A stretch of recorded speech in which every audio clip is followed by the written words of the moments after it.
Теңир Муса менен Аарунга дагы мындай деп айтты: "Мен силерге берген Канаан жерине киргениңерде, силер ээлеген жердеги үйлөргө пес оорусун каптатам.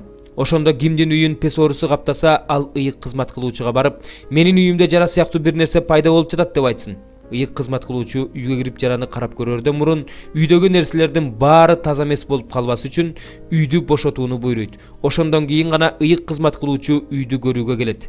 Ал жараны карап көрөт. Эгерде жара үйдүн дубалдарына жашыл же кызыл оюкчаларды пайда кылып, дубалга тереңдеп баратса, анда ал үйдөн чыгып үйдү 7 күнгө бекитет.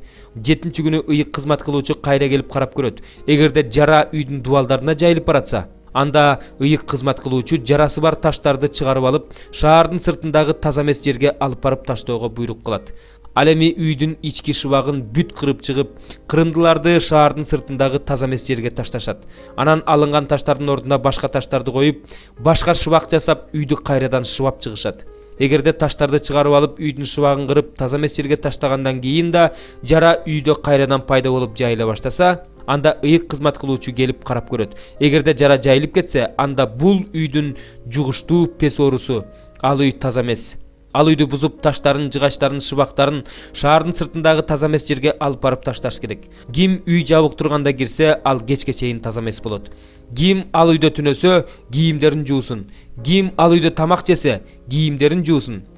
Анан ыйык кызмат кылуучу келип карап көрөт. Эгерде үй шыбалгандан кийин үйгө жара жайылбаса, анда ыйык кызмат кылуучу үйдү таза деп жарыялайт. Анткени жара өтүп кеткен. Ал үйдү жарадан тазалаш үчүн 2 канаттуу кедир жыгачын, кызыл жип жана иссоп алып, 1 канаттууну агын суу куюлган чопой идиштин үстүнө мууздайт. Анан ал кедир жыгачын, иссопту, кызыл жипти тирүү канаттууну алып, агын суунун үстүнө мууздалган канаттуунун канына малып, үйгө 7 жолу чачып чыгат. Ал үйдү канаттуунун каны менен, агын суу менен, тирүү канаттуу менен, кедир жыгачы менен, иссоп менен, кызыл жип менен тазалайт. Анан тирүү канаттууну шаардын сыртындагы талаага кое берет. Үйдү ал ошентип тазалайт. Ошондо үй таза болот. Пес оорусунун жарасы жөнүндөгү, таз жөнүндөгү, кийимдин, үйдүн пес оорусу жөнүндөгү, шишик, темир өткү, чакалай тактары жөнүндөгү, алардын качан таза эмес болоору жөнүндөгү мыйзам ушул. Пес оорусу жөнүндөгү мыйзам ушул. 15-бөлүм. Теңир Муса менен Аарунга мындай деп айтты: Исраил уулдарына мындай деп айткыла: кимдин жыныстык мүчөсүнөн ириң агып турса, ал таза эмес болуп эсептелет. Жыныстык мүчөсүнөн ириң агып турганда, таза эмес болуп калган адам жөнүндөгү мыйзам мындай: жыныстык мүчөсүнөн ириң агып турса да, акпай кармалса да, ал таза эмес болуп эсептелет. Жыныстык мүчөсүнөн ириң агып турган киши жаткан төшөк таза эмес, ал отурган нерсенин баары таза эмес. Ким анын төшөгүнө колун тийгизсе, ал кийимдерин жуусун, өзү да сууга жуунсун. Ал кечке чейин таза эмес болот. Жыныстык мүчөсүнөн ириң агып турган киши отурган жерге ким отурса, ал кийимдерин жуусун, өзү да сууга жуунсун. Ал кечке чейин таза эмес болот.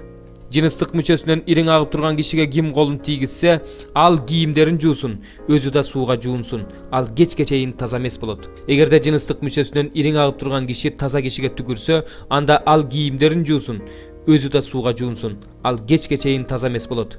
Жыныстык мүчөсүнөн ириң агып турган киши отурган орундук кечке чейин таза эмес болот. Анын астына салынган кандайдыр бир нерсеге ким колун тийгизсе, ал кечке чейин таза эмес болот. Ал нерсени ким көтөрсө, кийимдерин жуусун, өзү да сууга жуунсун. Ал кечке чейин таза эмес болот.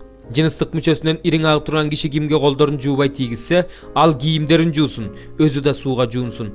Ал кечке чейин таза эмес болот. Жыныстык мүчөсүнөн ириң агып турган киши колун тийгизген чопой идишти талкалап салыш керек. Жыгач идиш болсо, сууга жууш керек. Жыныстык мүчөсүнөн ириң агып турган киши ириңинен арылгандан кийин тазаланыш үчүн өзүнө 7 күн эсептеп алып, кийимдерин жууп, денесин агын сууга жуусун. Ошондо ал таза болот. Ал эми 8-нчи күнү ал өзүнө 2 бактекти же 2 жаш көгүчкөндү алып, Теңирдин алдына, жыйын чатырынын эшигинин алдына келип, аларды ыйык кызмат кылуучуга берет. Ыйык кызмат кылуучу ал канаттуулардын бирин күнөө үчүн чалынуучу курмандыкка, экинчисин бүтүндөй өртөлчү курмандыкка чалат. Ыйык кызмат кылуучу аны Теңирдин алдында жыныстык мүчөсүнөн агып турган ириңинен ошентип тазалайт.